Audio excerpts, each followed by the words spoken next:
ನಮಸ್ಕಾರಗಳು. ತಂದೆ ತಾಯಿ ದೇವರ ಸಮಾನ. 10 ದೇವರನ್ನು ಪೂಜಿಸುವುದಕ್ಕಿಂತ ಹೆತ್ತ ತಂದೆ ತಾಯಿಗಳನ್ನು ಪೂಜಿಸಿ. ಬಂಧುಗಳೇ, ನಿಮ್ಮೊಂದಿಗೆ ನಾನು ಒಂದು ಘಟನೆಯನ್ನು ಹಂಚಿಕೊಳ್ಳ ಬಯಸ್ತಾ ಇದ್ದೇನೆ. ಮೊನ್ನೆ ಪೇಪರ್ನಲ್ಲಿ ಓದಿದೆ, ದಂಗಾಗಿ ಹೋದೆ. ಒಂದು ಚಿಕ್ಕ ಕುಟುಂಬ, ಇಬ್ಬರು ಗಂಡ ಹೆಂಡತಿ, ಬಹಳಷ್ಟು ದಿನಗಳ ಮಕ್ಕಳಾಗಿಲ್ಲ. ಆ ದೇವರಿಗೆ ಇದು ಬೇಡಿಕೊಂಡು ಏನಪ್ಪಾ ಅಂದ್ರೆ 3 ಮಕ್ಕಳನ್ನು ಹಡಿತಾರೆ. ಇಬ್ಬರು ಗಂಡು ಮಕ್ಕಳು, ಒಂದು ಹೆಣ್ಣು ಮಗು.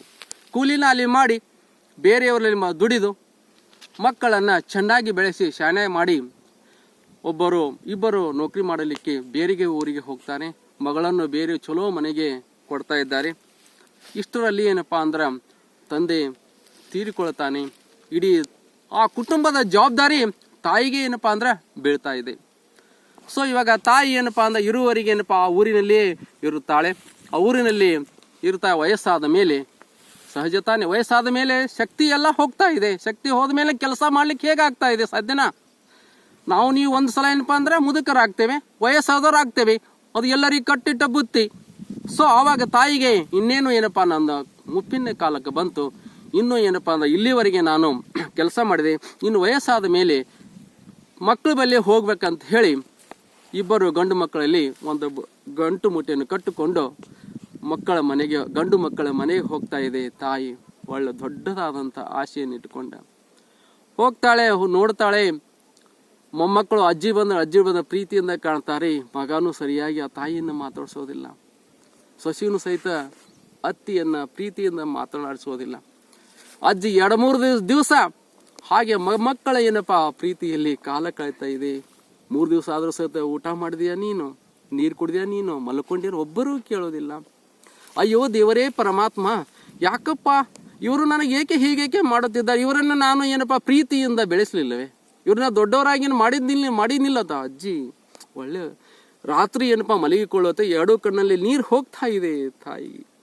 ಇಷ್ಟು ನಾನು ಒಂದು ಏನಪ್ಪಾ ಅಂದ್ರೆ ಕೂಳ ಹಾಕಾಗಲಿಕ್ಕಂದ್ರೆ ಇವ್ರು ನಾನು ಏನಪ್ಪಾ ಅಂದ್ರೆ 3 ಮಕ್ಕಳನ್ನ ಒಬ್ಬ ಗಂಡನನ್ನು ಜೋಪಾನ ಮಾಡಿದೆ, ಬೇರೆಯವರಲ್ಲಿ ಕೆಲಸ ಮಾಡಿ. ನನಗೊಂದು ಇವ್ರು ಏನಪ್ಪ ಒಂದು ಕೂಳ ಹಾಕಾಗಲ್ಲ ಅಂತ ರಾತ್ರಿ ಇಡೀ 10 ಅಜ್ಜಿ. ಮುಂಜಾನೆ ಯಾರಿಗೆ ಹೇಳೋದಿಲ್ಲ. ಮೊಮ್ಮಕ್ಕಳು ಅಜ್ಜಿ ಇರಂತಾವೆ, ಸೊಸಿ ಇರೋನದ, ಮಗ ಇರೋನದ, ಹಾಗೆ ಬರ್ತಾಳೆ. ಮಗಳ ನೆನಪಾಗ್ತಾ ಅಲ್ಲಿಗೆ ಹೋಗಿ ಏನಪ್ಪ ಇರಬೇಕು ಅಂತ ಹೋಗ್ತಾಳೆ. ದೂರದಿಂದ ನೋಡ್ತಾಳೆ ತಾಯಿಯನ್ನ. ಹೊರಸಲಿಗೆ ಒಳಗೆ ಕಾಲಿಡ್ಬೇಕಂತಾಳೆ. ಇಲ್ಲಿ ನೀ ಬರಬೇಡ ನನ್ನ ಮನೆಗಿದು, ಗಂಡನ ಮೇಲೆ ನೀ ಕಾಲಿಟ್ಟನ್ನು ನೋಡು ಅಂತ ಹೇಳ್ತಾಳೆ ಮಗಳು. ಹೇಳಿದಾಗ ತಾಯಿಗೆ ಸಿಡಿಲು ಬಡಿದಂಗೆ ಆಗ್ತದೆ. ಸಿಡಿಲು ಬಡಿದ ಹಂಗಾಗಿ ಏನಪ್ಪಾ ಅಲ್ಲ, ಏನ್ ನಿಂದಿರ್ಬೇಕೋ ಏನ್ ಮಾಡಬೇಕೋ ಒಂದೂ ತಿಳಿಯೋದಿಲ್ಲ. ಅಳುತ್ತಾ ಇವರನ್ನ ನಾನು ಚಿಕ್ಕವರಿರುವಾಗ ಇವರನ್ನ ನಾನು ಜೋಪಾನ ಮಾಡಿಲ್ಲವೇ? ಇವರಿಗೆ ಜ್ವರ ಬಂದಿತ್ತು, ಎಷ್ಟೋ ಸಾರಿ ದವಾಖಾನೆಯಲ್ಲಿ ಇಟ್ಟುಕೊಂಡು ಕೂತಿದ್ದಿಲ್ಲ ಇವರನ್ನ. ಇವರು ಸಾಲಿ ಬರೋಕ್ಕಿಂತ ಮುಂಚಿತವಾಗಿ ನಾನು ಊಟ ಮಾಡ್ತಾ ಇದ್ದಿಲ್ಲ. ಏನೋ ಹೊಸದಾಗಿ ಊಟವನ್ನು ಮಾಡಿದ ಸಹಿತ ಇವರು ಮಕ್ಕಳನ್ನ ನಾನು ಬಿಟ್ಟು ತಿನ್ನುತ್ತಿರ್ಲಿಲ್ಲ. ಈಗ ನಾನು ಒಂದು ತುತ್ತು ಕೂಳಕ್ಕಾಗಿ ನಾನು ಈ ಮಕ್ಕಳಿಗೆ ಬೇಸರಾದನೆ ಅಂತ ಅಜ್ಜಿ ಒಂದೇ ಸವನೆ ಅಳುತ್ತಾ ಇನ್ನು ಸಾಕಪ್ಪ ದೇವರೇ, ಹೇ ದೇವರೇ, ಯಾಕಪ್ಪ ನಾನು ಇನ್ನು ಭೂಮಿ ಮೇಲೆ ಇರಬೇಕು? ಸ್ವಂತ ಮಕ್ಕಳ ಆದ ಮೇಲೆ ಬಂಧು ಬಳಗ ಆಗ್ತಾರೆ, ಬೇರೆಯವರು ಹೇಗೆ ಆಗ್ತಾ ಸಾಧ್ಯ ಇದೆ? ನೀನು ಬೇಡಪ್ಪ ದೇವರೇ, ನಿನ್ನ ಪಾದಕ್ಕೆ ಕರ್ಕೊಂಡು ಬಿಡು ಅಂತ ಹೇಳಿ ಅಜ್ಜಿ ಹಾಗೆ ಕಣ್ಣಲ್ಲಿ ನೀರು ಹಾಕ್ತಾ ಬರ್ತಾಳೆ. ಆಲಮಟ್ಟಿ ಡ್ಯಾಮ ಸಮೀಪ ಬರ್ತಾ ಇದ್ದಾಳೆ. ಆ ಕಡೆ ಈ ಕಡೆ ಓಡ್ತಾಳೆ. ದೇವರೇ, ಇನ್ನು ನನಗೆ ಸಾಕಪ್ಪ, ಇನ್ನು ಸಾಕಂತ ಹೇಳಿ ಇನ್ನು ಹೊಳಿ ಬೀಳ್ಬೇಕಂತಾಳೆ, ಡ್ಯಾಮ್ನಲ್ಲಿ ಬೀಳ್ಬೇಕಂತಾಳೆ. ಒಬ್ಬ ಪೊಲೀಸ್ ನೋಡ್ತಾನೆ. ಅಮ್ಮ ನಿಂದ್ರು ಅಂತ ಹೋಗಿ ಪೊಲೀಸ್ ಹಿಡಿತಾನೆ. ಯಾಕಪ್ಪ ಅಂತ ಕೇಳ್ತಾಳೆ. ಇಲ್ಲಪ್ಪ, ನನಗೆ 3 ಜನ ಮಕ್ಕಳು, ಅವ್ರ ಪ್ರೀತಿಯಿಂದ ನಾನು ಬೆಳೆಸಿದ್ದೆ. ಅವ್ರ 3 ಮಂದಿ ಮನೆಗೆ ಹೋದೆ. ನನಗೆ ಒಂದು ತುತ್ತು ಕೂಳ ಹಾಕ್ಲಿಕ್ಕೆ ಅವರಿಗೆ ಆಗ್ಲಿಲ್ಲ. ನಾನು ಹಿಂಗಾದ್ರೆ ಹೇಗಪ್ಪ? ಈ ಸಮಾಜದಲ್ಲಿ ತಂದೆ ತಾಯಿ ಇರಬೇಕಾ ಅಥವಾ ಬೇಡವಾ? ಇಲ್ಲ, ಅವ್ರಿಗೆ ವಯಸ್ಸಾಗ್ತೈತೆ ತಾನೆ, ಅವ್ರು ನಾಳೆ ಮುದುಕಾಗ್ತಾರೆ ತಾನೆ. ನನಗೆ ಒಂದು ತುತ್ತು ಕೂಳು ಹಾಕಿದ್ರೆ ಸಾಕಾಗಿತ್ತು.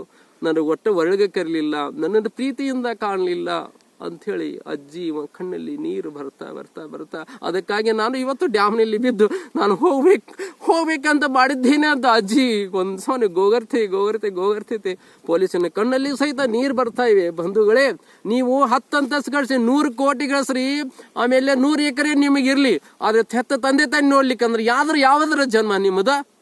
ನೀವು ಹಾಗೆ ಓಡಿ ಬಂದಿದ್ದೀರಾ? ಇಷ್ಟು ಗಳಿಸ್ಬೇಕಂದ್ರೆ ಯಾರ ಕಾರಣರು? ತಂದೆ ತಾಯಿ ಕಾರಣರಲ್ಲವೇ ನಿಮಗೆ? ನಮಗೆ ಆರಾಮಿರ್ಲಲ್ದಾಗ, ನನಗೆ ದವಾಖಾನೆ ಇರಲಾರ್ದಾಗ ಎಷ್ಟೊಂದು ಅವರು ಪ್ರೀತಿಯಿಂದ ನಮ್ಮನ್ನು ನೋಡಿಲ್ಲ. ನಮಗಾಗಿ ಎಷ್ಟು ಬಾರಿ ಅವರು ಹಲವು ರಾತ್ರಿಗಳು ನಿದ್ದೆಯಿಂದ ಕಳೆದಿಲ್ಲ. ಅದು ಯಾಕೆ ನಿಮಗೆ ನೆನಪಾಗೋದಿಲ್ಲ?